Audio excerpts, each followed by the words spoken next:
మహాశివరాత్రి సందర్భంగా గౌతాబాద్ మండల్ హెడ్ క్వార్టర్లో దేవాలయ కమిటీ చైర్మన్ ఆదివేల్ గోపాల్ గారిని మహాశివరాత్రి సందర్భంగా శివరాత్రి శంభు దేవస్థానంలో పూజలు జరుగుతాయి. పొద్దున అఖండ దీపారాధన ఈరోజు జరిగింది.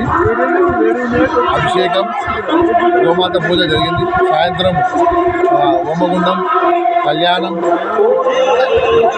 భద్రకాళి కడవ, కళా బృందాలతో కుక్కలైన టీంతో కళా బృందం తెల్లారిదాకా వరకు ఉంటుంది.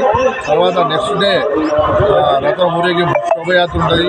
పార్వతీ పరమేశ్వర కళ్యాణం తర్వాత శోభయాత్ర ఉంటుంది. తర్వాత ఎడ్లపల్లి ఊరేగింపుకొని కళా బృందాలచే ఇక్కడ టీం కుక్కరాయిల తర్వాత తిరుపతి, శ్రీకాంత్ అంతా ఆగమ ధర్వంజన్న వీళ్ళందరూ వేరన్న ఇట్లందరూ వచ్చి కళా బృందాల ప్రోగ్రాం కూడా ఉంటుంది. అది అందరూ వచ్చి విజయవంతం చేయాలని కోరుతున్నాను.